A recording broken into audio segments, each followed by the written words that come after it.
Make sure you guys hit the subscribe button if you guys are enjoying the content that we're throwing up. And make sure you guys hit the like button if you enjoy the video. And yeah, let's begin.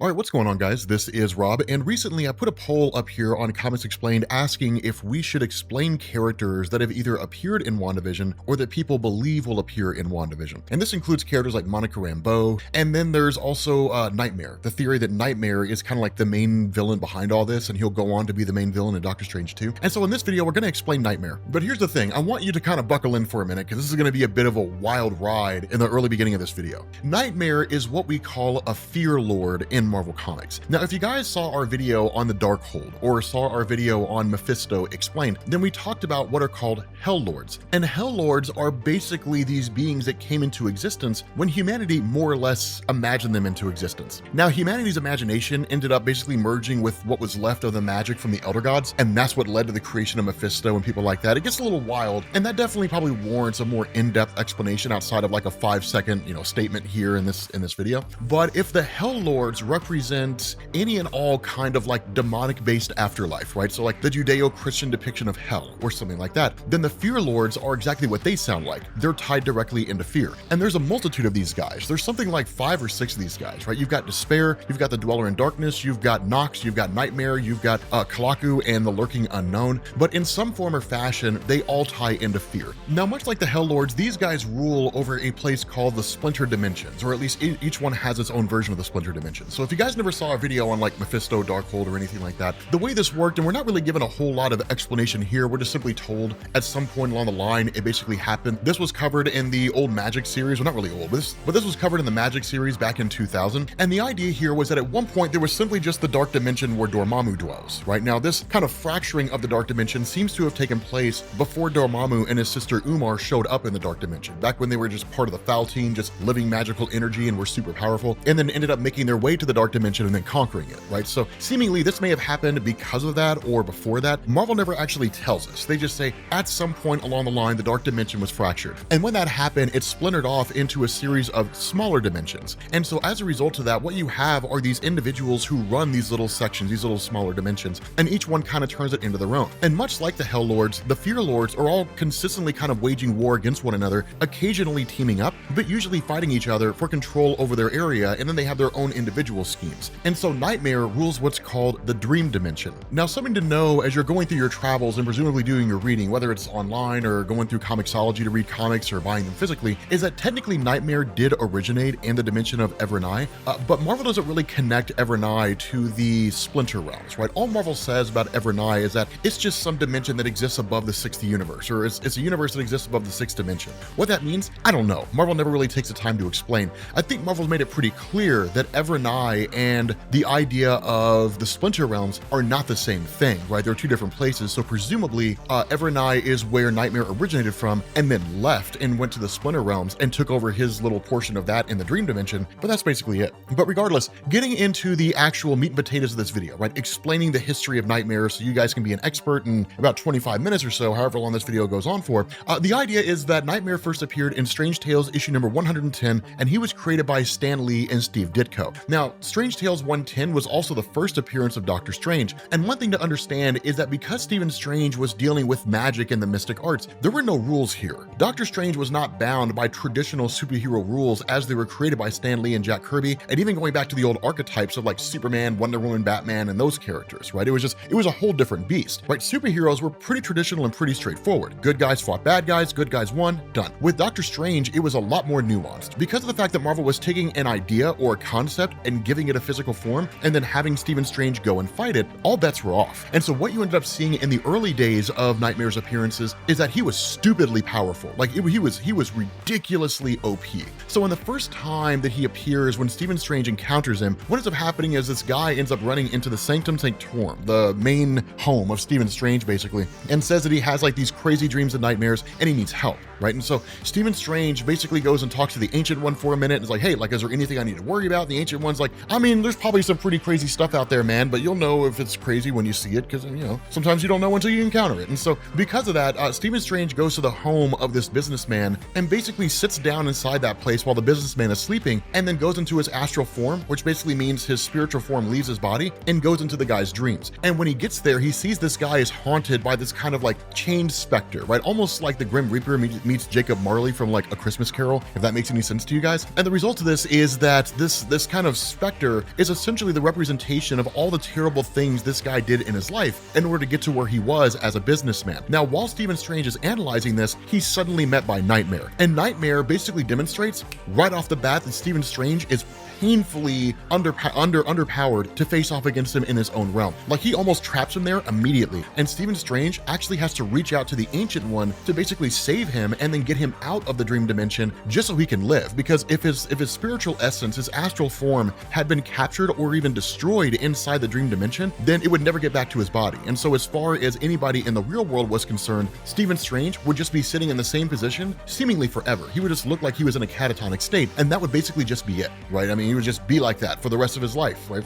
Until his body ages and he dies. And that's basically how that would work. And so following that, Marvel consolidated the power of Nightmare very, very quickly, right? That story right there just solidified that Nightmare was a being that could never truly be destroyed or defeated by Doctor Strange, at least seemingly at that point in time, because of the vast amount of power he possessed inside of his own realm. And so that was followed up with Doctor Strange Volume 2, issue number 13 in 1976, which was written by Steve Englehart. And this story basically laid out the idea that at some point along the line, Earth is totally eradicated. And so Doctor Strange basically travels to the realm of Eternity in order to speak with Eternity. Now, for those of you guys who don't know who that is, Eternity is like the sum total of the universe given a physical form. As far as the cosmic entities go in any one individual universe, Eternity is the top guy, right? He's the number one guy. The problem is that when Stephen Strange goes to the realm of Eternity to visit him, he's actually taken to the dream dimension. And that's when he realizes that Nightmare has captured Eternity, and Nightmare is subjecting Eternity to just a series of insane dreams. Now, this was huge when it happened, and even now it speaks volumes to the power of Nightmare. Like, even now, in 2021, at the time this video is being recorded, it really just shows how crazy powerful Nightmare was, that he could basically capture the sum total of the universe and then submit it to his whims. Eternity is a guy that can just create life on a whim, right? He can just wipe out life with a blink of an eye. He almost never acts because there's never really any reason for him to. The only time you ever really see Eternity in Marvel is usually when he shows up and he's like alongside Infinity, his sister, or alongside like the Living Tribunal, and he's like,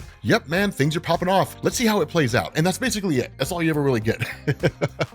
Sometimes he acts, but not all that often. But to see a being like Nightmare subdue Eternity, take him over, and then, basically use him for his own ends was pretty crazy. And so what ended up happening here is that Doctor Strange ended up kind of waking Eternity up and then tried to get Eternity to set things back to normal. But Eternity didn't want to, because the power of Nightmare comes from the people on Earth. And so the belief was, so long as humanity exists, Nightmare will continue to be as powerful as he is. And so this led to the Ancient One intervening and actually fighting Eternity to a standstill, because all the magic wielders were insanely powerful back in the day. And so ultimately Eternity relents and then recreates Earth, speeds up its evolution, and then brings it back to the modern era, right? And so those were kind of like the first two indications that Nightmare was this ridiculously overpowered character. Following that, he just kind of shows up occasionally. And the reason for that is because when you get into Marvel Comics and you look at Stephen Strange, one of the big issues that you run into with the character of Nightmare is because he was established as being so powerful in the early days, the only way to really have him face off against anybody in a way that could lead to him potentially being held off or defeated was to have him leave his own dimension. The problem is that having him leave his own dimension, because his power reduces, it takes away the effect of his power, right? So it's kind of stuck between a rock and a hard place. Do you have this conceptual being that represents nightmares torment individuals from his own realm and then basically become indestructible in his own realm? Or do you create a story where you have him leave his realm, face off against people, and then in turn, because he's so weakened, he's easily defeated? It took away from the effect of what Nightmare represented. And so because of that, you kind of saw this back and forth that happened over the years in Marvel Comics. If you went and you looked at Sensational Spider-Man number -1, which is always kind of a weird number to me. If you looked at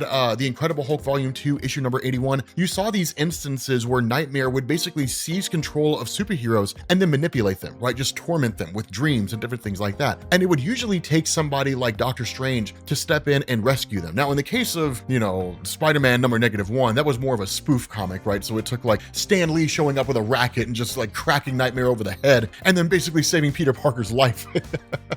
But nonetheless, you kind of got these small little moments that sort of went in here and there with his character. But what you ended up getting was actually a really, really cool moment that came by way of the character of Dazzler. So for those of you guys who don't know, Dazzler, also known as Allison Blair, she's a character that I never really found to be interesting, but there was no denying the fact that she was hugely popular in the 1980s, so much so that she had her own solo series that went on for 80 issues, right? Like 81 issues. So she was a big deal when she first came out, but she was a girl that had the ability to manipulate sound waves. Now, what ended up happening in this story is that Dr. Doom had basically used her or sent her into the realm of Nightmare in order to capture what were called the Merlin Stones. The Merlin Stones are basically just stones that if the individual had them, they could make themselves invincible. That's really all it was. And of course, Dr. Doom being Dr. Doom, wanted the world to bend to his whims, so, he wanted the Merlin Stones. Dazzler ended up facing off against Nightmare, and for reasons that were never fully explained here, once she showed what she was capable of in manipulating sound and light, the Nightmare just gave her the Merlin Stone and that was it, right? So we never really got a full-on explanation. Now, a lot of this tied into the mystery of Allison Blair, the idea that Dazzler somehow had a source of power that made her way beyond everybody else, but it never fully tapped into it. How that worked out is something that I honestly never really looked into because, again, I was never really a big fan of her character, and it's not overly important in relation to this video that we're making. But small little moments like that were really sort of the hallmark of what Nightmare stories were about back then, right? So if you go and you read The Incredible Hulk issue number 360, which was originally written by Bob Harris and came out in 1989, this dealt with the idea that following the death of Bruce Banner, that Betty Ross, she had essentially been corrupted by Despair and Nightmare, who looked to like seize control of her soul. And that's how those things kind of played out, that more often than not, Nightmare would show up, he would do some small things here and there, and those are basically it. One of the cool things that we actually got was Danny Ketch, the original Ghost Rider, being separated from the Ghost Rider entity and then taken directly to Nightmare's realm, where he was kind of controlled and used and that kind of a thing. But you kind of saw these small little things that popped up here and there, and that was basically it. Now, something that I want to specify is the reason why you saw these appearances of Nightmare and even the power of Nightmare dropping off as time went on is because Marvel was shifting. And we've talked about this before in previous videos. In the old Stan Lee, Jack Kirby days, it was just kind of tell stuff that's cool and fascinating, and that's basically it. There weren't really any other rules besides that because the nature of Doctor Strange was that he wasn't really bound by rules. By the time you got into the mid-1980s going into the early 1990s, you had like Jim Shooter, who was editor-in-chief, that wanted to create more tangible stories outside of things like Secret Wars, which was done to secure a toy deal, more or less. But most of the superheroes became a lot more tangible and a lot more grounded. This was especially prominent when you got into the 1990s because of the fact that Marvel was focusing on more high-octane, fast-paced, and even to a degree, edgier and grittier stories.